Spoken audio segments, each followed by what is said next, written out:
overview konsep Karnus. Nah, Bapak Ibu, pada konsep Karnus saya punya quote, yaitu manusia sehat adalah manusia yang sekian triliun selnya dapat makan. Jadi manusia ini adalah organisasi sekian triliun sel. Dia dari sel berkumpul membentuk jaringan membentuk organ membentuk organ berkumpul ya, ada jantung, ada mata, telinga, ada tulang dan sebagainya, membentuk sistem tubuh manusia. Nah, pada intinya tubuh kita ini sudah diberikan kemampuan untuk regenerasi sel. Jadi kalau kita bicara tentang manusia, jadi manusia sehat itu adalah manusia yang semua selnya itu dapat makan. Nah, itulah esensi konsep Karnus. Jadi nggak peduli apakah mau sel tulang, sel sendi, sel jantung, sel mata, sel telinga, sel kulit, semua sel itu harus dapat makan. Nah, poin utama di konsep Karnus itu adalah, pernahkah kita berbicara apa makanan sel? Nah, ini yang kadang membuat kita terlupa, Bapak Ibu. Nah, sebelum saya masuk lebih jauh, bagi Bapak Ibu yang pertama kali bergabung dengan kami, saya akan sedikit bacakan tentang apa sih konsep Karnus. Konsep Karnus adalah suatu metodologi dasar untuk mempelajari dan mengembalikan cara kerja tubuh manusia berdasarkan algoritma Sang Pencipta, mulai dari aktivitas tingkat sel sampai aktivitas tubuh manusia serta hubungannya dengan alam semesta. Jadi kita di sini membuat suatu metodologi, kita pelajari manusia ini beserta alam semesta, kemudian kita kembalikan. Nanti setelah kita pelajari, kita berusaha mengembalikan, membuat atau mempraktekkan ya kinerja tubuh kita, tingkah laku kita sebagaimana algoritma dari Sang Pencipta. Jadi itu. Dan kemudian kita di sini hidup tidak sendirian. Kita hidup dengan semua makhluk ciptaan Sang Pencipta. Maka kita harus saling menghargai dengan satu sama lain. Nah, inilah inti konsep Karnus. Nah, jadi tadi saya jelaskan, nanti manusia adalah ini ya, sekian triliun sel bentuk jaringan, bentuk organ, sistem, dan manusia. Nah, akhirnya Bapak Ibu, setiap sel akan mati. Jadi sel lahir, sel akan mati, dia regenerasi lagi. Kalau gagal regenerasi, maka mati lagi, gagal lagi, terus mati tanpa ada penggantian, maka kita akan cepat tua. Nah, kalau ingin awet muda, intinya, sel lahir, sel akan mati, tapi kita bisa regenerasikan.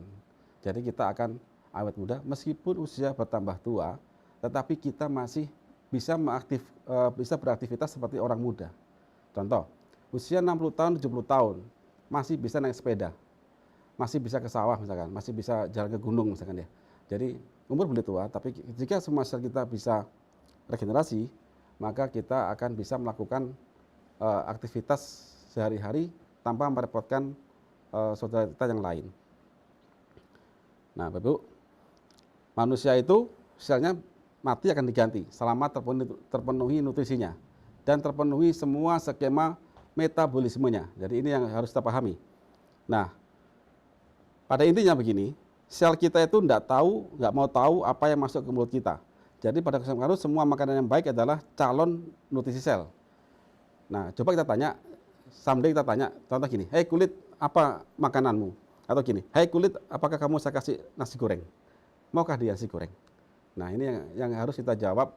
Ternyata sel itu tidak mau, Bapak Ibu. Jadi sel itu yang diinginkan adalah, jika kita makan nasi, maka sel mintanya glukosa. Jika kita makan daging, sel mintanya adalah asam amino. Jika kita makan minyak atau lemak, maka sel mintanya asam lemak. Dan itu harus ada yang merubah. Yang merubah adalah organ lambung, Bapak Ibu. Bagian lambung yang merubah, memecah secara hidrolisis dari polimer karbohidrat menjadi glukosa, itu adalah asam lambung. Begitu. Nah, ini bentuk asam lambungnya, H dan HCl ya. Dia satu valensi, sangat korosif. Dia punya waktu 4 jam di lambung untuk memecah seluruh makanan yang masuk ke mulut kita. Jika dia gagal dipecah, maka makanannya akan dibuang ke feses, menjadi feses. Jika bisa dipecah, maka makanan kita akan menjadi gizi dan akan dimetabolis oleh sel dalam tubuh kita ini. Nah, Bapak Ibu, faktanya ternyata pada saat kita mulai sakit lambung, yang terjadi adalah penetralan asam lambung. Otomatis sejak itulah kita akan mengalami kelaparan tingkat sel. Nah, Bapak Ibu, jadi penanganan MAH itu adalah saat ini adalah dengan antasid, dengan penetralan. Sedangkan lambung itu adalah organ yang disetting oleh Sang Pencipta sebagai bioreaktor yang memang tahan terhadap asam apabila tidak ada luka, apabila tidak didolimi. Nah begitu. Nah ini luka lambung, kemudian karena asam HCl ya sangat pedih dan kemudian pasti kita akan sakit. Sejak itulah kita langsung minum penetral asam lambung, sejak itulah kita akan langsung enak. Tetapi ingat pada saat lambung kita netral, ternyata kita sudah mengalami kerugian pada saat itu juga. Karena semua makanan yang kita makan tidak sampai menjadi energi tingkat sel. Nah ini lambungnya luka, dikasih obat penetral asam lambung, maka pH akan naik, tapi luka lambung masih ada. Apa yang terjadi? Lambung masalah, jika dinetralkan dengan obat, maka otomatis nutrisi sel nggak tersedia. Sel kelaparan, akhirnya banyak mati di organnya, maka banyak penyakit degeneratif. Contoh ini makanan ya, masuk ke lambung kita, dan lambung kita netral, karena minum obat MAH, tanpa pernah kita merekonstruksi lambung, maka apa akibatnya? Daging ini, protein ini nggak dipecah, kemudian lemak nggak dipecah di tingkat darah, kemudian karbohidrat nggak dipecah, sehingga apa? Seluruh sel ini, ginjal, jantung, dan semuanya akan kelaparan, kemudian akan jadi kematian, kemudian silakan dipilih, diabetes, stroke, sakit jepit, osteoporosis, osteoartritis, kanker, atau pilih semua. Maka kita pasti akan keriput dan tua di situ. Nah, kalau dahulu ibu dari semua penyakit adalah diabetes, kalau di kami ibu dari semua penyakit atau mbahnya penyakit, kakeknya penyakit itu adalah lambung yang dikebiri, lambung yang dinetralkan. Sehingga dia akan menyebabkan diabetes, akan komplikasi, dan lain-lain semuanya.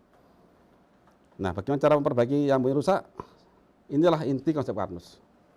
Jadi, kita punya konsep untuk diterapkan, yaitu perbaikan lambung tadi. Langkahnya adalah sangat mudah, lapisi luka lambung dengan pati resisten, kemudian rekonstruksi dia dengan asam amino yang digunakan untuk merajut lambung lagi. Kemudian hindari penetralan asam lambung, baik dengan obat atau dengan suatu zat yang bersifat alkali. Nah, langkah mudahnya bagaimana?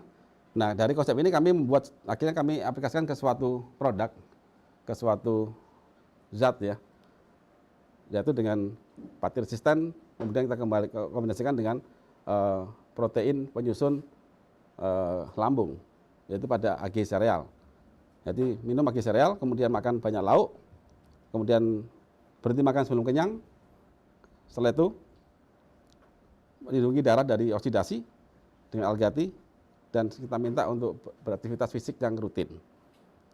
Dan juga jangan lupa untuk bersyukur dan berpikir positif. Nah, ini hasil penerapan konsep Karnus sudah banyak. Alhamdulillah sejak 2017 sampai sekarang hampir semua penyakit, apabila mereka mau belajar, mau memahami, dan mau konsisten menerapkannya, maka insya Allah akan diberi kesembuhan.